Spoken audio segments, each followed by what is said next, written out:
Network layer பற்றி நம்ம பார்க்க போகிறோம். நெட்வொர்க் லேயர் 3 லேயர் இது நெட்வொர்க் லேயர் வந்து பாக்கெட்ஸை வந்து செக்மெண்ட்ஸில் இருந்து நம்மளுக்கு வந்து ஃபார்ம் பண்ணுது. லாஜிக்கல் அட்ரஸிங்கையும் அதே டைமில் வந்து லாஜிக்கல் அட்ரஸிங்கை வந்து ஆட் பண்ணுது. IP address of the source and destination add பண்ணுறது logical addressing. Physical data link, network, transport, session, presentation, application இந்த ஆர்டரில் இருக்குது. இப்போ டேட்டா லிங்க் லேயர் வந்து நம்மளுக்கு ஃப்ரேமை வந்து ப்ரொடியூஸ் பண்ணோம். நெட்வொர்க் லேயர் வந்து பாக்கெட்டை ப்ரொடியூஸ் பண்ணோம். டிரான்ஸ்போர்ட் லேயர் வந்து நம்மளுக்கு எதை ப்ரொடியூஸ் பண்ணோம்? செக்மெண்ட்டை நம்மளுக்கு வந்து ஸ்ப்ளிட் பண்ணும். நெட்வொர்க் லேயரோட டாஸ்க் என்னென்னு பார்த்தோம்னா logical addressing, IP addressing, subnetting and super netting, routing, fragmentation இதில் இதோட ஒர்க்கு. லாஜிக்கல் அட்ரஸிங் எதுக்கு ஃபிசிக்கல் அட்ரஸிங் இருக்கப்போ அப்படின்னு பார்த்தோம்னா நெட்வொர்க் லேயர் வந்து லாஜிக்கல் அட்ரஸிங் பெர்ஃபார்ம் பண்ணது. லாஜிக்கல் அட்ரஸிங்கிறது என்னது? 32 பிட்டு ஐபி அட்ரஸ் தான் லாஜிக்கல் அட்ரஸிங்கும். இந்த ஒரு ஹைரார்க்கிக்கல் அப்ரோச் வந்து ஃபாலோ பண்ணுது.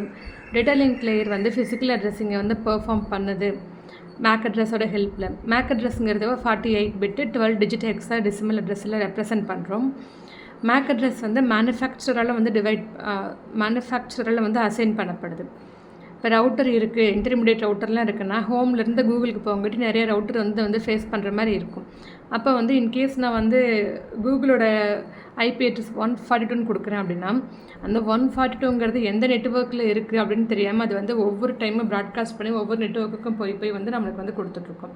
ஸோ அதனால் வந்து இன்கேஸ் நம்மளுக்கு ஐபி அட்ரஸ் இல்லை அப்படின்னா டைம் அதிகம் எடுத்துக்கும், ஒவ்வொரு இதுக்குள்ளேயும் போய் அதை ஒர்க் பண்ணுற மாதிரி இருக்கும்.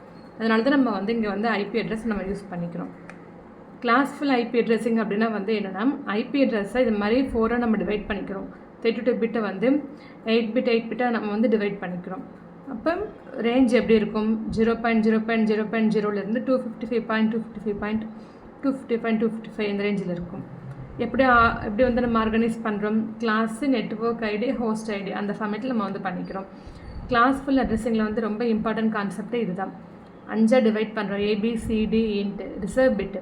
ஏவுக்கு 0, பிக்கு 10, சிக்கு வந்து 110, டிக்கு வந்து 110, இக்கு வந்து 41. இந்த டியும் இயும் ரிசர்வ் பண்ணி வச்சுருக்கோம். இதுக்கு டி எதுக்கு? மல்டிகாஸ்ட்டுக்கு. இ எதுக்கு? ஃபியூச்சர் யூஸ்க்காக நம்ம வந்து இது பண்ணி வச்சுருக்கோம், ரிசர்வ் பண்ணிட்டு வச்சுருக்கோம்.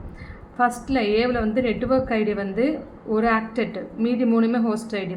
பியில் வந்து 2 நெட்வொர்க்கு 2 ஹோஸ்ட்டு. சியில் வந்து 3 நெட்வொர்க்கு 1 ஹோஸ்ட்டு. டியும் நம்ம யூஸ் பண்ணுறது கிடையாது. ஏவில் வந்து 0வையும் 127 ரிசெட் பண்ணி வச்சுருக்கோம். அதனால் 2⁻7 - 2 126 தான் பாசிபிள். 24 பிட்டு ஹோஸ்ட்டு. அதில் வந்து நெட் ஐபியும் ப்ராட்காஸ்ட்டுக்கும் நம்ம எடுத்துப்போம். இங்கே நெட்வொர்க்கில் வந்து 2⁻14. இங்கே வந்து அதே மாதிரி தான் ஒவ்வொன்றும் நம்ம 128 இப்போ 191 இந்த ரேஞ்ச் கொடுத்துருப்போம் இல்லையா? இப்போ 0 to 127 அப்படின்னு இருக்குன்னா 0வும் 127ம் கிளாஸ் ஏவோடது ரெண்டுமே ரிசர்வ் பண்ணி வச்சுருக்கோம். அப்போ 1லேருந்து 126 மட்டும்தான் ஏவுக்கு கரெக்டாக நம்ம சொல்ல முடியும். 128லேருந்து 191, 192லேருந்து 223 வரைக்கும் கிளாஸ் சியும், 224ல் இருந்து 239 வரைக்கும் கிளாஸ் டி, 240லேருந்து 255 வரைக்கும் கிளாஸ் சி. ஃபஸ்ட்டு இந்த ரேஞ்சு நம்ம கிளியராக தெரிஞ்சுக்கணும். அதுக்கு அடுத்தது 1லேருந்து 126 நம்மளுக்கு இதில் எப்படி கொஷின்ஸ் கேட்பாங்கன்னா இன்கேஸ் வந்து ஒரு 112 கொடுத்துட்டு அது எந்த கிளாஸ்ன்னு கேட்க சான்சஸ் இருக்குது. அப்போ நம்ம கிளியராக தெரிஞ்சிருக்கணும். 1 to 126ங்கிறது கிளாஸ் ஏ. அப்புறம் அதுக்கடுத்து 128லேருந்து 191ங்கிறது கிளாஸ் பி. நெட் ஐடி அப்படின்றது எப்படி கண்டுபிடிக்கிறது? ஹோஸ்ட் ஐடி எப்படி கண்டுபிடிக்கிறதுனா ஃபஸ்ட்டு அதுக்கு எத்தனை நெட்வொர்க்கு எத்தனை ஹோஸ்ட்னு பார்க்கணும். ஃபார் எக்ஸாம்பிள் 198.27.6.0 அப்படின்ற மாதிரி கொடுத்துருக்காங்கன்னு வச்சுக்கோங்க. கொடுத்துட்டு நெட் ஐடி என்ன ஹோஸ்ட் ஐடின்னு கேட்பாங்க. 192ங்கிறது கிளாஸ் சியில் இருக்குது. அப்போ 3 நெட்டு 1 ஹோஸ்ட்டு. 3 நெட்டுங்கிறப்ப நம்மளுக்கு என்னது? 192. ஓகேவா?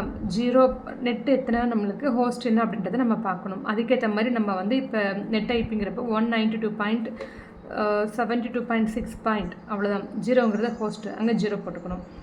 அதே நான் வந்து ப்ராட்காஸ்ட் பண்ணுற மாதிரி இருந்துச்சுன்னா 192.72.6.255 அந்த 255ங்கிறது ஹோஸ்ட் இடத்துக்கு மட்டும் தான் வரணும். 0வும் வந்து ஹோஸ்ட் இடத்துக்கு மட்டும் தான் நம்ம வந்து கொடுக்கணும். ஃபார் எக்ஸாம்பிள் மேலே வந்து 172.6.7.8 அப்படின்ற மாதிரி இருக்குன்னா எவ்வளோ நெட்வொர்க்கு எவ்வளோ ஹோஸ்ட் நம்ம கண்டுபிடிக்கிற மாதிரி இருக்குன்னா 122.172.68.52. அது மாதிரில இது எந்த பாயிண்ட் கொடுத்தாலும் சரி, எத்தனை நெட்வொர்க்கு 2 நெட்வொர்க்கு. அப்போ ஃபஸ்ட் 2யும் நார்மலாக வச்சுக்கணும், அடுத்த 2க்கும் 00ன்னு போட்டுக்கணும். ஓகேவா? இது ஹோஸ்ட் ஐபிக்கு. ப்ராட்காஸ்ட் அடிச்சுன்னா அடுத்த 2க்கும் 255.255 அவ்வளோதான்.